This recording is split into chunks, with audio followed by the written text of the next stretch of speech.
Bonjour et bienvenue à Back to Pod, votre rugby clubhouse. Donc moi c'est TK, je suis l'américain de notre groupe d'amis réunis par le rugby. Je suis ancien joueur de foot américain, mais j'ai quand même passé un peu de temps sur les terrains de rugby avec mon ami Charlie Bayer. Absolument, j'ai eu la chance de me balader sur les terrains avec toi. J'étais deuxième ligne quand tu étais pilier devant moi. Exactement, donc nous sommes aussi avec un autre deuxième ligne, là c'est Théodore de Saint-Rémy, ancien rugbyman de Metro Racing. Ouais, ancien rugbyman d'un ancien club, puisque le Metro Racing n'existe plus, mais maintenant il y a le Racing 92, mais c'est les mêmes couleurs, voilà, donc très content d'être là avec vous aussi les gars. Et en fait, les gars, j'ai une petite surprise pour vous, parce que là, récemment, c'était Thanksgiving, et en fait, ça fait 9 ans que vous êtes venus chez moi pour passer votre première Thanksgiving. C'est vrai, absolument. Souvenir tout à fait clair dans ma mémoire. J'ai vu cette grande tête de Dre 2 qui était à table avec nous autour de cette dinde dans ce petit appartement. Mais c'est un super souvenir et je crois que c'est resté d'ailleurs le seul Thanksgiving de ma vie, Thierry. Ah. Pareil, ouais, j'allais le dire en plus que c'est aussi mon premier et dernier à ce jour. Du coup, ça nous donne des idées pour l'anniversaire des 10 ans, quoi. Exactement. Ça, c'est une très bonne idée. Donc, j'ai fêté ça récemment avec ma petite famille, tout en tranquillité. Donc, bon, c'était un très bon souvenir aussi de fêter ça avec vous, les gars. Pack de potes, terrain 10. Bon, quand même, beaucoup de rugby en ce moment. Il y a la European Champions League. En fait, j'ai du mal avec ce titre. C'est European, c'est soit Champions League, c'est League of Legends.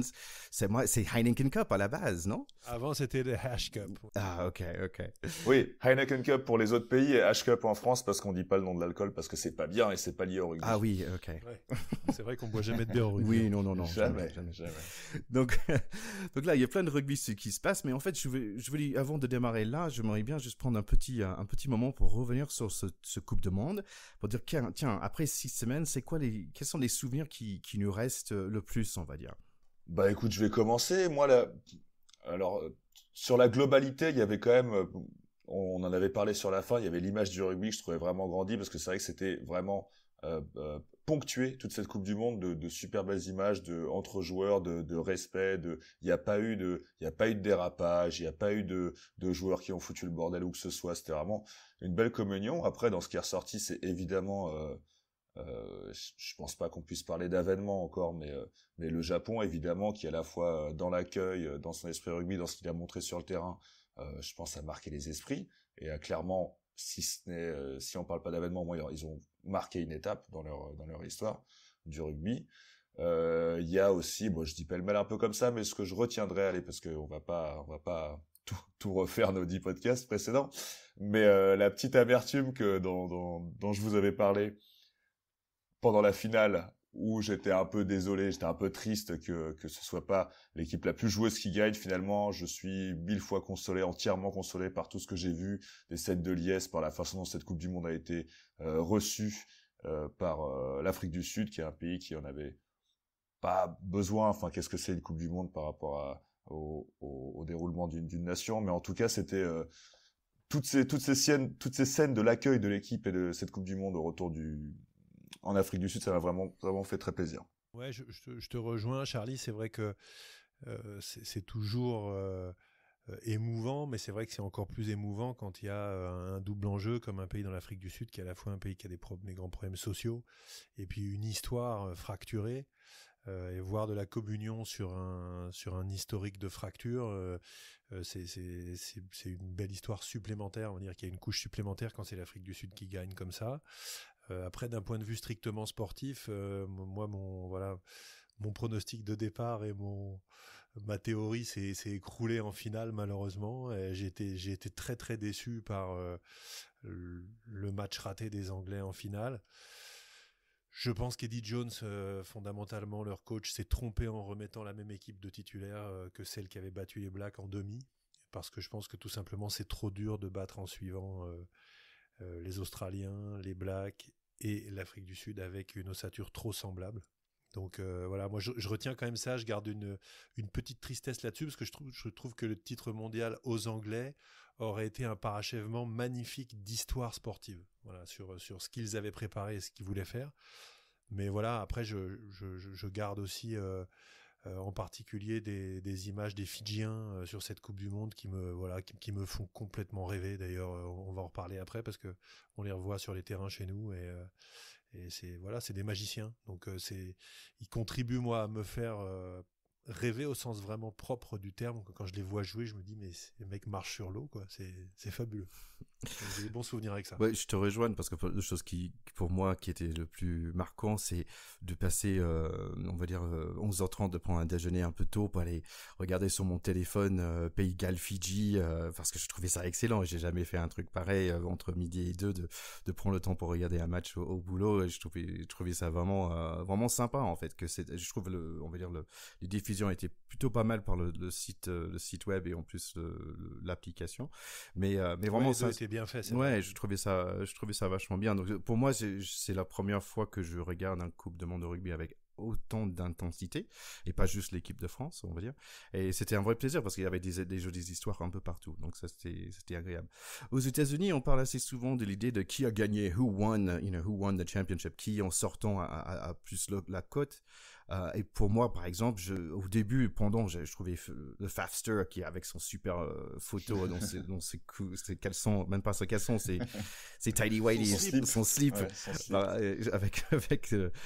Avec le couple, c'était génial. Mais je trouve que j'ai regardé un match Toulouse-Montpellier mais en fait, finalement, je pense que c'est Chelson Colby qui en fait a plus ou moins gagné le Coupe du Monde parce que en sortant, il est vraiment devenu un star. Et en France, nous, on était déjà un peu gâtés parce que il a quand même été élu meilleur joueur du dernier championnat de France et il nous avait déjà régalé. Mais c'est vrai que là, il a explosé un peu à la face du monde, notamment sur ses actions en finale où c'est lui qui fait le break quand même sur la finale, donc sur le dernier essai des Sudaf. C'est mérité qu'il sorte grandi, un petit homme grandi parce qu'il a tout simplement des cannes de feu, donc ça personne peut lui enlever, c'est magnifique. Pardon, non, juste pour par rapport à ce que Théo disait, comme quoi, putain, à chaque fois, il est dedans quand même, Théo.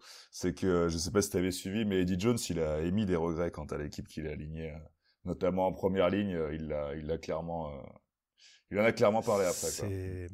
C'est incroyable, en fait. Ça paraît ça paraît facile à dire, mais moi, ça me semble fou, en fait, qu'il ait pas eu l'intelligence de se dire mais putain ça a beau être la finale mais les mecs ils ont tellement acquis ils sont tellement grimpés sur l'Everest en dominant les Blacks comme ça que je peux pas remettre les mêmes sur le match d'après, ils ont tout donné, donc il fallait pour moi absolument remettre Owen Farrell en 10, il fallait changer plusieurs joueurs de manière certaine, mettre des remplaçants qui auraient été morts de faim, quitte à les faire sortir à la 30e, faire rentrer les autres après, mais il fallait tenter un truc et il a pas osé. C'est une grande déception. Ouais.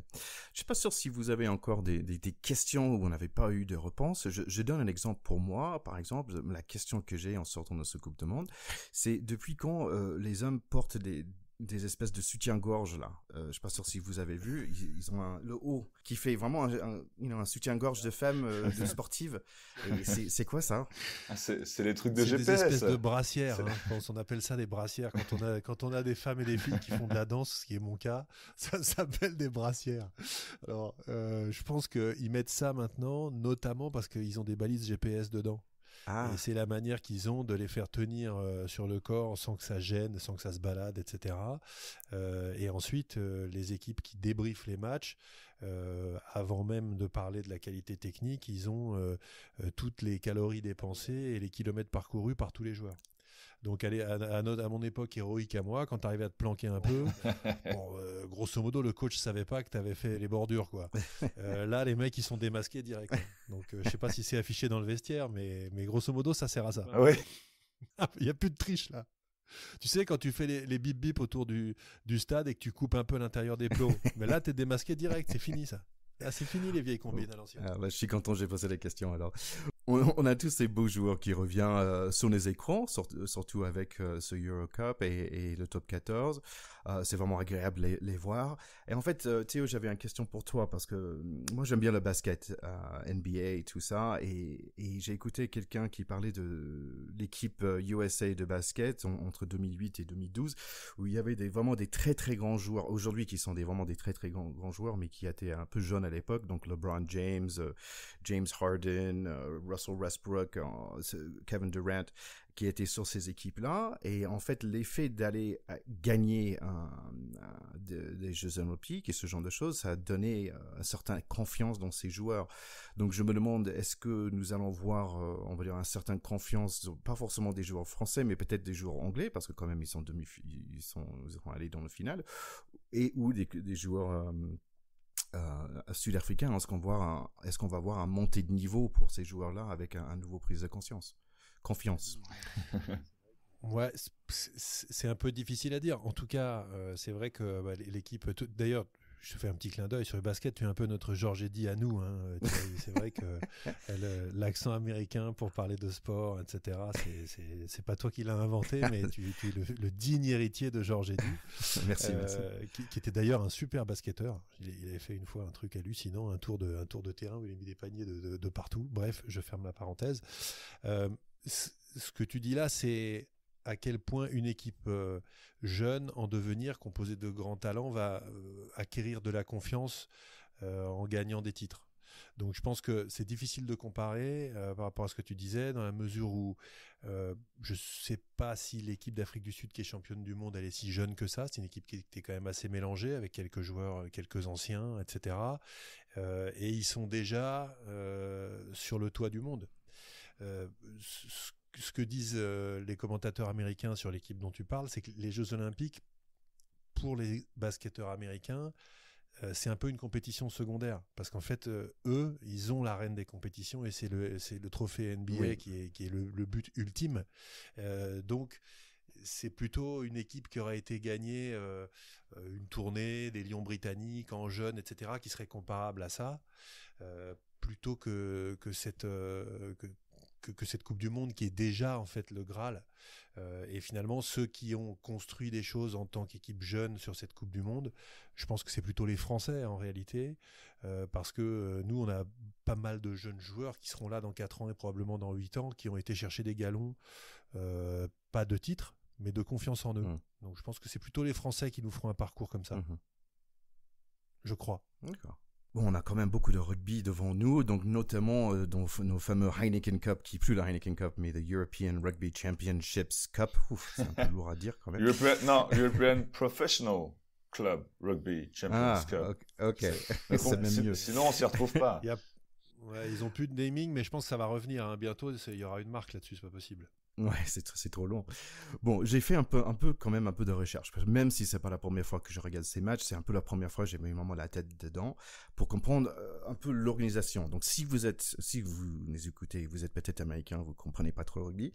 Donc, c'est parfait, je vais vous expliquer ça. Donc, il y a 20 équipes qui sont divisées en 5 poules différentes. Donc, 5 poules de 4 équipes. Notamment, il y a 6 équipes de l'Angleterre, de English Premiership. Il y a 6 équipes de la France, de Top 14.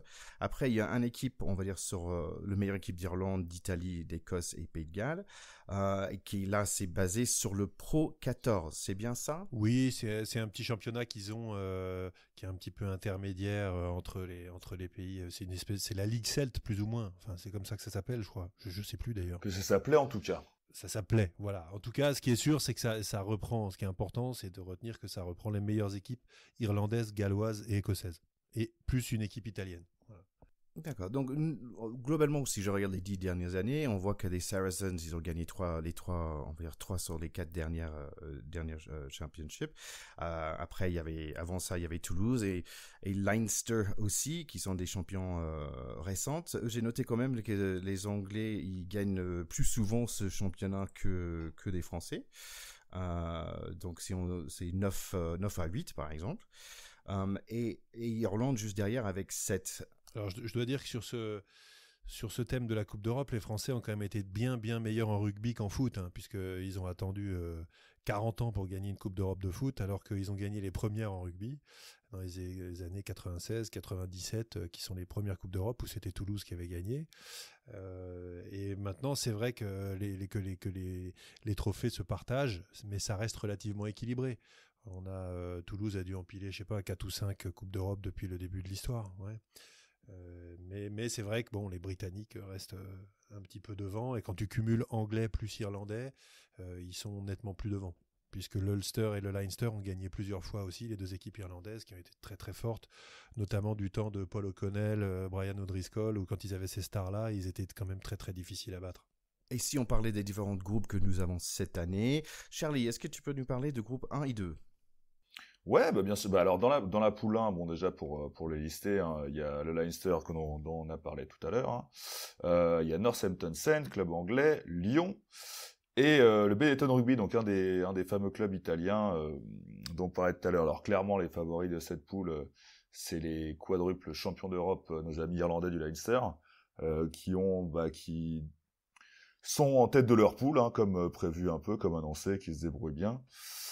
Notre club anglais, lui, il a gagné la Coupe d'Europe, il a déjà été vainqueur, mais il y a 20 ans de ça maintenant, donc on peut pas parler de grande Europe hein, par rapport au Leinster qui est à côté. On a le Lyon qui, dans le classement, donc je le fais dans l'ordre du classement, le Lyon qui est 3e pour l'instant au classement, qui est un peu derrière, qui a fait un début de top 14 tonitruant. Alors on lui aurait souhaité meilleure réussite pour l'instant dans ce championnat, mais ça va être dur de recoller derrière le Northampton. Et il y a d'autres clubs italiens qui, malheureusement, ils font un peu en Coupe d'Europe comme ils font en 6 nations. Les Italiens, ils viennent un peu pour figurer. Ouais, ils ont du mal à accrocher, quoi. Quand tu vois là, c'est vrai que là le goal average, ils sont à moins 45, ça fait un peu mal. Ouais, non, ils ont. Au moins ils sont bien sapés à Benetton. Waouh. Qui l'aurait osé. Allez, groupe 2. Alors, donc poule 2, pareil, on va repartir là. Alors pour l'instant, celle qui mène, c'est les Exeter Chiefs, qui a été champion d'Angleterre il y a 2 ans. Voilà, derrière eux, il y a nos amis écossais de Glasgow, les Glasgow Warriors. Et il me semble qu'ils ont joué La Rochelle. Ils sont venus gagner à La Rochelle, ce qui n'est pas donné à tout le monde. Hein. C'est quand même difficile de gagner là.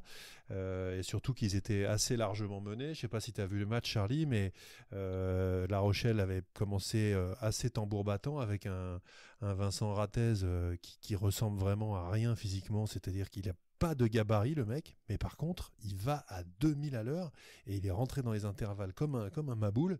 Il leur a fait très très mal. Et moi ce que j'ai bien aimé malheureusement pour nos Rochelais, c'est que les mecs des Warriors ils se sont pas démobilisés et ils ont réussi à venir l'emporter sur le fil, je sais pas 27-24 ou un truc comme ça, en allant chercher le match à l'ancienne. Hein. Donc je pense que c'est quand même une équipe à prendre au sérieux. Hein. Ouais, absolument, absolument. Moi, je t'avoue que merci d'avoir repris parce que moi, c'était plus La Rochelle j'avais plus été marqué par ma déception de La Rochelle en deuxième période que de nos amis Glasgow. Mais ouais, ils ont. Je pense qu'on peut compter sur eux dans cette poule. Je pense qu'on va les voir. On va clairement les voir en quart de finale. Ouais. Et donc Théo, donc t'as dit Maboule, Maboule, c'est bien ça? Un Maboule, c'est comme le docteur Maboule. Ok. C'est il me faut un petit dictionnaire. C'est l'instant lexique. Un Maboule, c'est un fou. D'accord, ok. Sinon aussi le Sale Sharks avec mon ami Faf de Claire. Oui, donc derrière nos amis anglais, les Sale Sharks. Alors c'est un grand club des années 2000 hein, parce qu'ils ont été donc champions d'Angleterre en 2006 avec un certain barbu qui a fini au Racing. Ouais, puis à Lyon, pardon, mais qui est passé par le Racing connu de chez nous. Qui a explosé là-bas, en fait. Hein. C'est marrant, mais c'est vraiment là-bas qu'il a explosé. Qui a absolument, Sibas, absolument. Ouais, notre ami Chabal, hein, qui a explosé là-bas. Ils ont été cette même année, et c'est là où ils ont le mieux figuré en Coupe d'Europe. Ils ont été quart de finalistes. Et ils ont gagné aussi pendant ces années 2000, 2 fois le challenge. Donc c'était vraiment un club qui a un passé, quoi. Mais dernièrement qui a pas réussi à avoir ce niveau d'excellence. Alors la petite histoire, tu disais Sibast, qui est en fait le surnom qu'avait Sébastien Chabal quand il était aux Sharks. Le Sibas en fait en anglais, je pense que c'est le bar, c'est le poisson, le bar ou le loup. Tu me corriges si je dis des bêtises, Thierry, hein, mais c'était son surnom là-bas. C'est ça. Et en fait, c'est parce que Philippe Saint-André, qui était le coach de Sale, l'appelait Sébast. parce qu'il s'appelle Sébastien Chabal, donc Sébastien, et donc les mecs sur la touche l'ont appelé Sibas, et c'est devenu son surnom, vraiment le surnom du poisson, alors que c'était juste le bon franchouillard qui l'appelait Sébastien en Angleterre, quoi. Donc ça, c'est juste la petite anecdote rigolote. Et c'est assez marrant parce que c'est que du marketing, le Seabass en fait aux États-Unis, ce nom qui. Tout à fait. Et puis après, c'est devenu tout un truc. En fait, c'est juste un nom qui a remplacé un nom un peu moche. Bon, si on parlait de poule 3 et 4, Théo. Oui, alors poule 3 et 4, on a des vieux amis, Ulster, Clermont qui sont en tête là de la poule. L'Ulster qui a battu Clermont dans un match assez disputé, 18-13 il y a quelques semaines. Ils auront leur revanche quand ils recevront l'Ulster à Clermont. Donc aujourd'hui, ils sont à 12 points, l'Ulster 11 points Clermont. Ça veut dire que la première place de la poule n'est pas encore décidée. Je pense que si Clermont fait son job et bat l'Ulster à Michelin, il y a des chances qu'ils sortent premiers. Et puis derrière, les Harlequins et Bath, qui sont deux équipes anglaises, des bonnes équipes, mais derrière Ulster et Clermont, je pense qu'elles sortiront pas. Ces équipes-là, elles sont décrochées au classement. Question par rapport à Bath, est-ce que c'est eux qui jouent le plus propre? Ouais, bien sûr. C'est nul. Il nettoie la tenue de l'Harlequin. Pardon. Et puis la poule 4, la poule 4 qui est chère à notre cœur, bien sûr, puisqu'il y a puisqu'il y a le Munster. Puisqu'il y a le Munster, d'une part, et surtout qu'il y a le Racing qui est devant le Munster au classement, puisque ils ont fait match nul, d'ailleurs, Racing-Munster, mais Racing a récupéré ses internationaux et a fait quand même un gros début de campagne européenne, faut être honnête. Ils ont notamment un Vakatawa qui est exceptionnel, qui a, sur certains matchs, il est complètement au-dessus, il est d'une facilité, d'une puissance, d'une qualité technique qui est, il est exceptionnel. Et puis il y a les Saracens. Il te fait rêver. Non, c'est vrai, franchement. Et puis il y a les Saracens qui est une équipe 3 fois championne d'Europe récemment, mais malheureusement en très très grande difficulté parce qu'ils ont été fortement réprimandés pour dépassement du salary cap et ils ont pris des moins 30 points en championnat d'Angleterre, donc ça casse un peu l'ambiance. Donc je pense que le club a un peu les pattes cassées. Ouais, à d'autres priorités, ouais. Alors, est-ce qu'on peut parler rapidement de ça? Donc, si j'ai bien compris, ils étaient, on va dire, punis parce que ils étaient au-dessus de leur limite, et en fait, leur limite de salaire qui est 7 millions, et c'est 7 millions, désolé, mais pour un joueur de NFL, il va gagner 7 millions, un seul joueur, son équipe de 50 mecs, il y a un mec qui va gagner 7 millions. 7 millions, c'est pas beaucoup, c'est une logique de marché. C'est pas les mêmes salaires. C'est pas la même surface économique, ça, on est d'accord. Mais aussi, si j'ai bien compris, donc ils étaient punis parce qu'en fait, au lieu de les payer cash dans un contrat, ils investissaient on va dire le club investissait dans des projets, c'est de l'immobilier, professionnels des différents joueurs. Mais en fait, en même temps, je me dis, mais est-ce que c'est une mauvaise chose d'investir dans la vie après rugby d'un joueur? C'est pas. Ils ont juste contourné les règles. Ils se sont fait attraper par la patrouille. Donc mauvaise chose ou pas, en fait, on n'en sait rien. Mais c'est juste que t'as pas le droit de le faire. Donc à un moment, quand tu t'affiches dans une compétition et qu'il y a des règles, c'est les mêmes pour tout le monde. Moi, je suis entièrement d'accord avec ça. C'est-à-dire que le problème, c'est pas est-ce qu'il faudrait augmenter le salary cap, est-ce qu'il faudrait pas. C'est juste que c'est extrêmement sévère, parce qu'en plus il y a eu une sanction financière qui l'a accompagné. C'est extrêmement sévère comme sanction parce que sportivement, clairement, ça hypothèque leur présence l'année prochaine, quoi. Enfin, c'est très violent.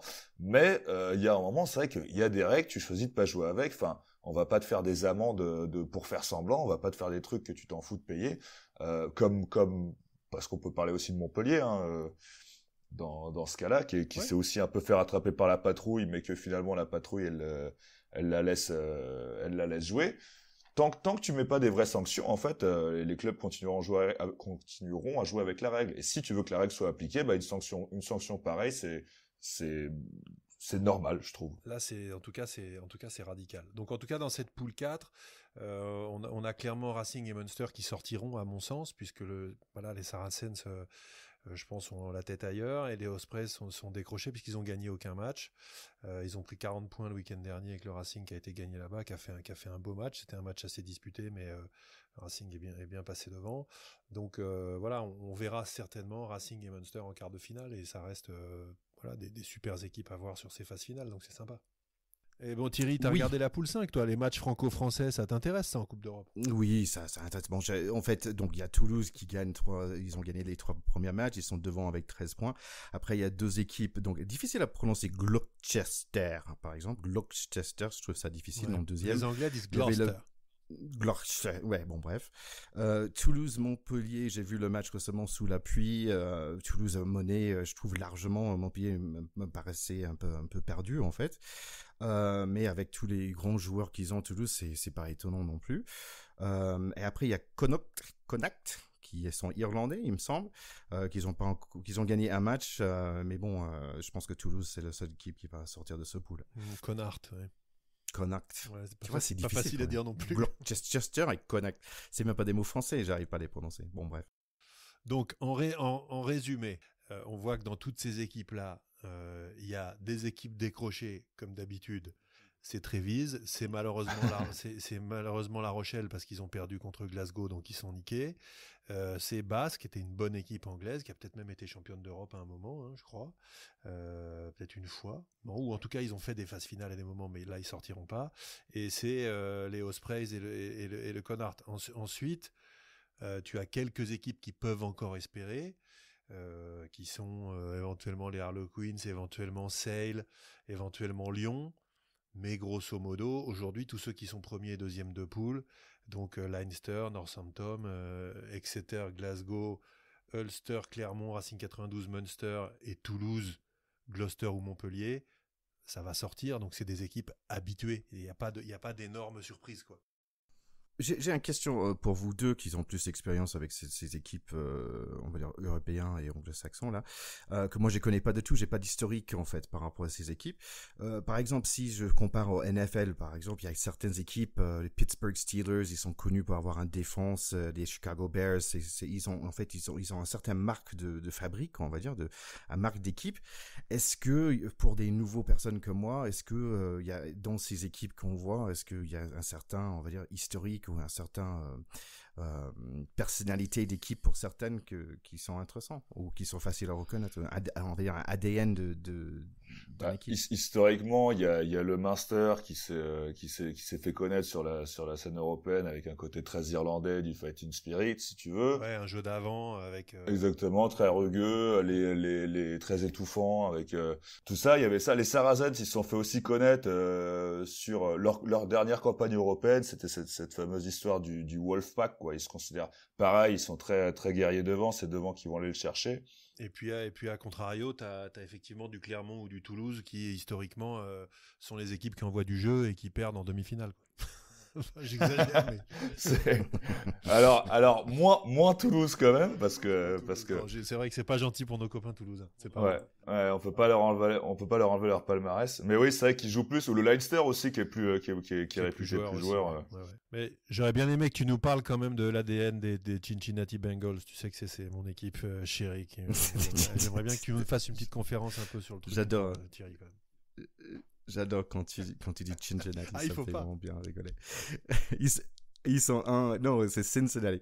Ils ont un victoire pour 12 défaites, je pense. Donc c'est vraiment, c'est pas glorieux. Et en plus, ils jouent le Patriots ce week-end qui vient, ça va être moche pour eux. Bon, bref, on n'est pas là pour parler NFL, on est quand même là pour parler aussi top 14. Donc si on parlait rapidement de top 14, moi personnellement, je suis un peu surpris de voir les deux équipes qui mènent.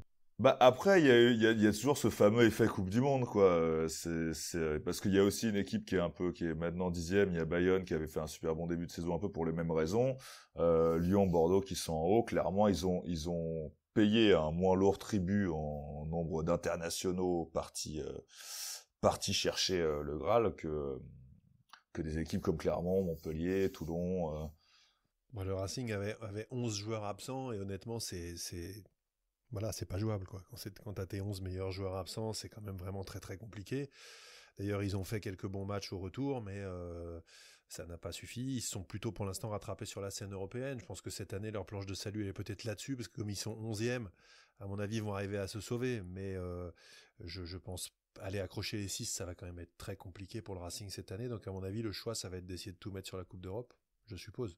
Maintenant, je sais pas si vous avez vu un peu des matchs du top 14, mais moi je suis surtout impressionné par Bordeaux, en fait, qui a, voilà, enfin le sorcier Urios a encore frappé. Il est quand même, lui, il est très très fort. Bon, c'est un provocateur de première, il est marrant en plus. Moi, j'aime bien parce qu'il laisse pas les gens insensibles. Mais bon, le mec, c'est quand même un magicien parce que ce qu'il arrive à faire avec les équipes qui gèrent, c'est quand même énorme. C'est-à-dire que là, Bordeaux, ils sont hyper fort. Ce qu'il a fait notamment au Racing, où j'ai eu la chance d'assister à... Ils envoient un jeu de folie, ils ont récupéré Jalibert, j'ai cru qu'il s'était blessé finalement, ça n'a pas duré si longtemps que ça, parce qu'il rejoue déjà, il est énorme, leur 10 là, il a une confiance de folie, enfin même Ntama qui a du souci à se faire, c'est avec un mec comme ça en face, donc c'est tant mieux pour le rugby français. Mais Bordeaux, attention, ils ont cette année vraiment une très grosse écurie. Bah, ce qui est étonnant aussi, c'est que j'ai regardé un peu des statistiques et les Loups et Bordeaux, en fait, ils sont tous les deux premiers en points et en défense. Donc c'est pas par hasard qu'ils sont là en fait, 1-2. Absolument. Après bon, on est obligé de parler du Stade Français parce que Charlie est là et aussi parce que pas obligé. C'est quand même une info. Ne vous sentez pas. Mais c'est vrai que c'est triste. Moi, Charlie, soyons clairs. Moi, je suis un supporter du Racing parce que j'ai joué au Racing, mais j'ai toujours apprécié le Stade Français. Je suis pas du tout un joueur qui déteste ce club.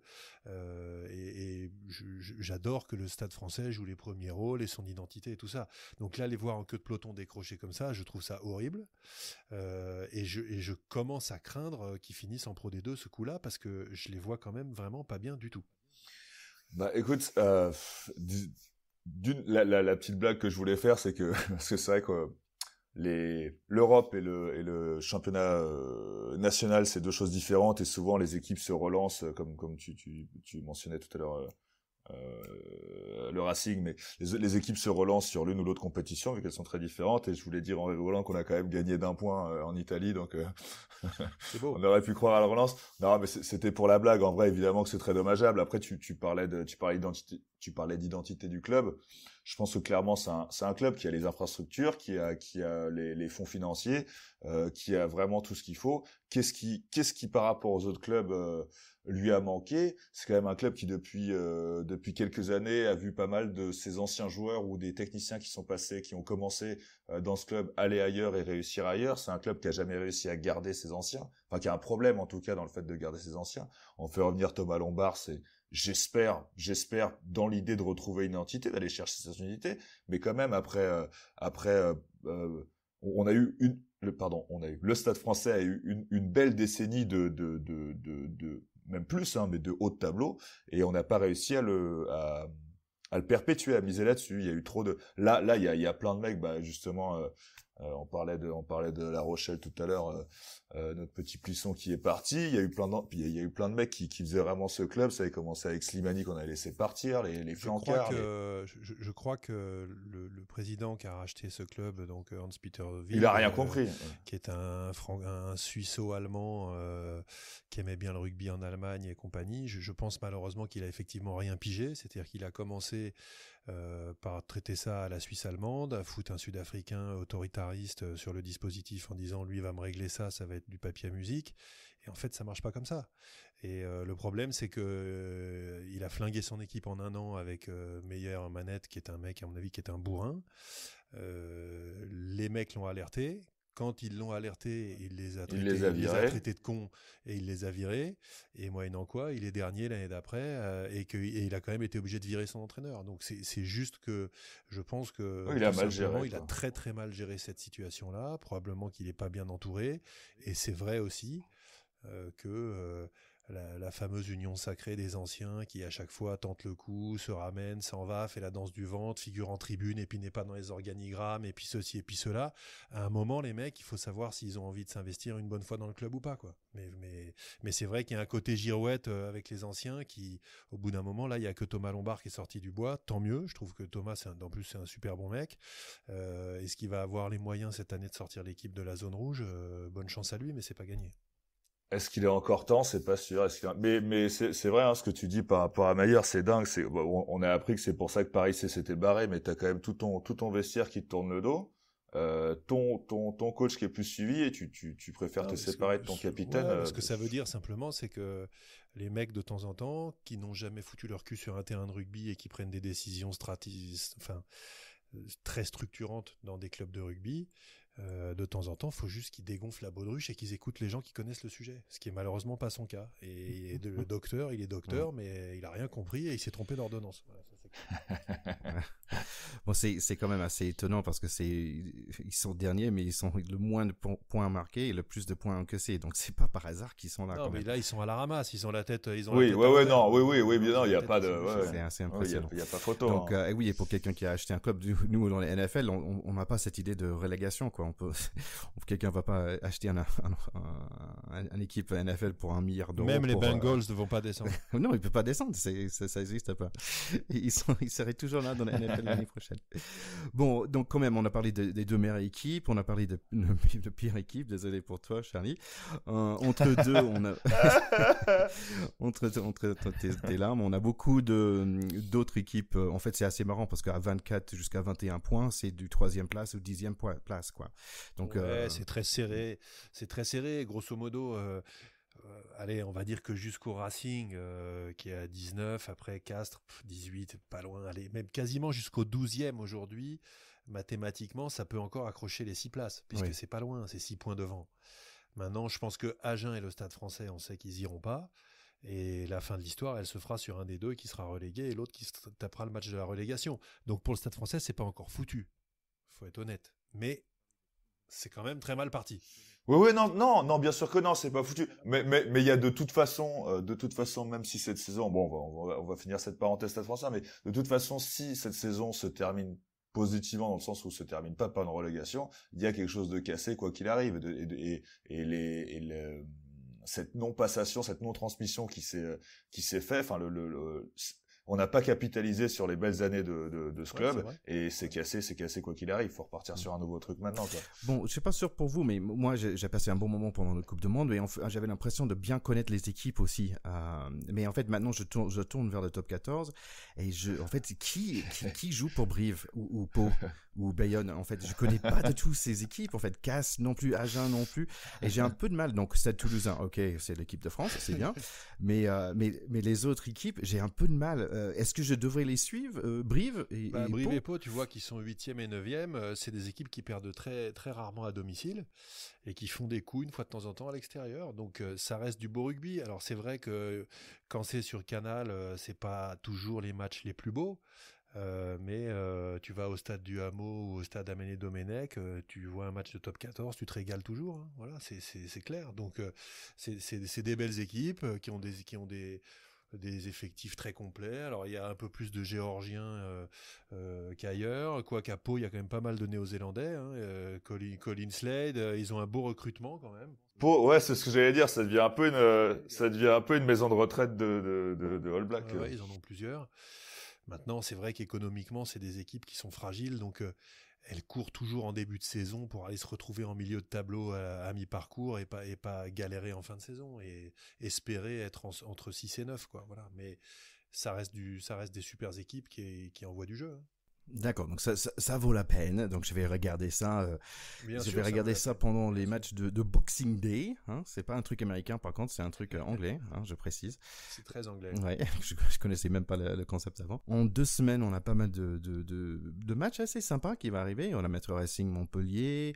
On a Bordeaux contre Stade Rochelet, Toulon-Clermont. Il y a des belles matchs de top 14 à très prochainement. Après, Toulon-Clermont est très attendu, mais c'est toujours ce même problème est-ce qu'ils vont faire l'impasse ou pas? Est-ce que les deux clubs vont envoyer leur meilleure équipe? On va voir. Mais en tout cas, oui. Ouais, tu vas avoir Bordeaux-La Rochelle qui doit être un super match parce que La Rochelle, c'est vraiment une équipe qui envoie du jeu, même s'ils ont perdu contre Glasgow, et Bordeaux cette année, comme ils envoient du feu, c'est pareil, ça va être un super match. Et puis il y a un peu le match de la peur, Stade Français-Pau. C'est-à-dire que le stade, là, s'ils perdent contre Pau à la maison... Ah ouais, non, ça va être dramatique. Donc dimanche 22 à 12h30, là, va falloir serrer les biches, Charles. Je vais, une fois de plus. Ils vont en train pour Pau? Yeah. Est-ce que tu as une blague? C'est ça? Non, je te vois arriver. Ouais. Je pense qu'ils viennent en avion, honnêtement, mais ils ont pris un avion qui passe à Paris, mais qui ne s'y arrête pas. Voilà, c'est ça. Pour le petit blague à côté, c'est que en fait, j'ai acheté un CD quand je prenais le français. J'ai acheté un CD de comédie et cette blague était sur cette CD. Et j'adorais cette blague et j'ai trouvé qu'elle était vachement bien. Et c'est la première blague que j'ai un peu étudiée en français. C'était assez drôle. Bon, les gars, je pense qu'on a quand même. Ceci explique beaucoup de choses. Si t'as commencé ton niveau en français par là, les racines. Je pense que Théo, t'avais quelque chose, tu voulais nous parler d'un Fidjien. Oui, alors, enfin, presque de deux Fidjiens, même, parce que j'ai dit que j'avais adoré les Fidjiens pendant la Coupe du Monde, et c'est vrai que j'admire toujours leur talent, leur qualité athlétique, et aussi leur esprit, parce que c'est des joueurs qui ont une capacité d'abnégation, une culture de l'humilité, du collectif, etc., que j'aime beaucoup. Et arrivé en France, il y en a deux qui ont fait l'actualité, que vous avez peut-être un petit peu vu. Donc il y a Radradra qui a vraiment illuminé de son talent la Coupe du Monde. Hein. Je ne sais pas si vous vous rappelez le match contre les Gallois, mais il était extraordinaire. Dès qu'il prenait le ballon, il y avait le feu à la pelouse. Et il joue aujourd'hui à Bordeaux. Et il est en train de partir. Il a signé, là, je crois, il part à Bristol. L'année prochaine, il sera en Angleterre. Donc moi, je suis atterré que Bordeaux laisse partir un joueur comme ça, parce que c'est quelque chose que je ne m'explique pas. Je pense que c'est quasiment c'est un des top 5 meilleurs joueurs du monde, quoi. Il est fantastique. Donc c'est quelque chose que j'ai beaucoup de mal à comprendre. Et puis beaucoup plus triste et beaucoup plus grave, vous avez vu que Léoné Nakarawa, qui a été meilleur joueur du championnat de France, qui est deuxième ligne ou numéro 8 au Racing depuis pas mal d'années, il nous a fait une Fidji, hein, c'est-à-dire qu'il est arrivé après le retour de la Coupe du Monde à la bourre pour la reprise de l'entraînement, et il a été au final d'abord mis à pied et puis licencié par le club du Racing. Donc moi, c'est une histoire qui me frappe, parce que j'ai lu dans la presse, c'est la fin de l'impunité pour les Fidjiens, etc. C'est un peu vrai, c'est-à-dire que il y a plusieurs cas qui ont existé, il y a eu plusieurs affaires comme ça. Il y avait un joueur fantastique qui s'appelait Sosoni Boussa. À chaque fois, les mecs, ils allaient le chercher. Il arrivait fin septembre, il était gras comme un loukoum, mais il était tellement bon que mi-octobre, il rejouait, il enquillait tous les essais, et il était énorme. Mais quand ils partent là-bas, ces mecs-là, et Sosoni Boussa, c'était ça, ils allaient le chercher. Le mec, il avait oublié, quoi. C'est-à-dire que là-bas, tu vis aux Fidji, t'es pieds nus, tu montes dans ta barque le matin, tu vas pêcher des poissons, tu les fais griller, tu bouffes des noix de coco, t'es ailleurs, t'es complètement ailleurs. Et ces mecs-là, ils sont aussi structurés comme ça. Et c'est leur grain de folie, il est aussi là-dedans. C'est-à-dire le fait de tout oser, c'est aussi parce que c'est des mecs qui sont libres dans leur tête. Et un mec comme Nakarawa, qui est devenu un immense joueur en Europe, qui aura joué plusieurs années au Racing, que son histoire se termine par un licenciement, je trouve que c'est lamentable. Et c'est vrai que vient se fracasser l'histoire du contrat, de la règle, du top 14, de l'indemnité de licenciement, du ceci, du cela, de la lettre recommandée, tout le bordel, sur la magie de ces mecs-là qui viennent du bout du monde avec juste leurs pompes et leurs pieds et leurs mains pour nous faire rêver, nous. Et quand ils font une Coupe du Monde, effectivement, il repart chez lui, et t'entends ce que dit son père. Son père, il dit oui, c'est vrai, Léoné est en retard, mais il nous a aidé à construire le 2e étage de la maison. Et tu le licencies. C'est trop mignon. Mais non, mais tu vois, tu peux pas faire ça, en fait. C'est-à-dire que t'es obligé de dire, c'est vrai, les gars, tous les autres joueurs, vous êtes des Sudaf, vous êtes des Européens, vous êtes carrés, vous êtes rentrés à l'heure, vous êtes bien. Léoné, il est 15 jours en retard, il nous a niqué 2 matchs, c'est vrai. Mais Léoné, c'est Léoné, quoi. Et lui, il pouvait pas partir parce que son père, il voulait que ce soit son fils qui mette les parpaings sur la baraque. Et c'est ça, ces mecs-là. Donc moi, ça m'attriste beaucoup que cette histoire finisse comme ça. Donc je suis un peu en colère. En même temps, je les comprends, le Racing. Mais en même temps, je trouve qu'ils n'ont pas été bons. Et quand tu vas chercher des mecs comme ça, tu les acceptes aussi un peu comme ils sont. Et tu te démerdes pour pas que ça finisse par une lettre recommandée. Voilà, c'était mon coup de gueule.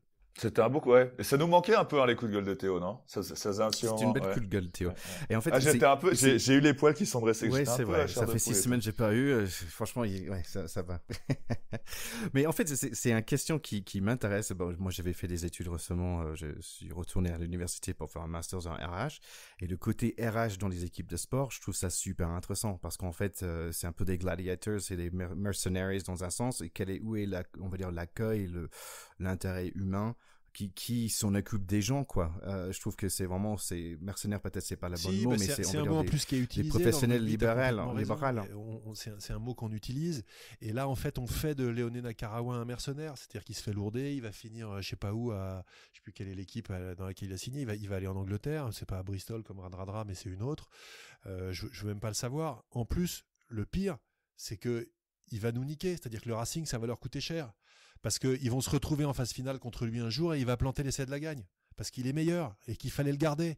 Donc c'est ça, moi, que j'arrive pas à comprendre. C'est que pour faire respecter une règle qui est juste, c'est vrai, tu appliques un truc qui casse aussi l'esprit, en fait. Merde, ces mecs-là, ils sont pas tout à fait comme les autres, il faut l'accepter, quoi. Voilà. C'est à eux de gérer. Le Racing, ils ont de la thune. Ils avaient qu'à envoyer un mec au Fidji, le cornaquer, et lui dire Léoné, faut rentrer, sinon on va être dans la merde. Voilà, c'était à eux de le faire. C'est là où je leur en veux. Parce que la décision, je la comprends. Mais ils auraient dû l'anticiper. Le message est passé. Vous nous entendez, Racing? Ils s'en foutent, ils nous écoutent pas. Bon les gars, quand même un grand plaisir de vous retrouver après ce petit pause de 6 semaines. On a beaucoup de rugby devant nous, donc on va revenir début de l'année prochaine, donc pour notamment les Six Nations, pour le European Cup, pour le Top 14. Donc suivez-nous, bien sûr. Donc ça va dire cliquez sur tous les petits boutons qu'il faut dans les réseaux sociaux. Partagez s'il vous plaît avec tous vos copains qui aiment le rugby aussi. Et joyeux Noël Ho, à tout le ho, monde. ho. Et à très bientôt en 2020. Bah ouais, ravi de vous avoir retrouvé les copains, ravi de ce petit rendez-vous ponctué comme ça avant les grandes échéances qui arrivent, et puis à très vite. Joyeux Noël à tous. Absolument, les gars. ouais.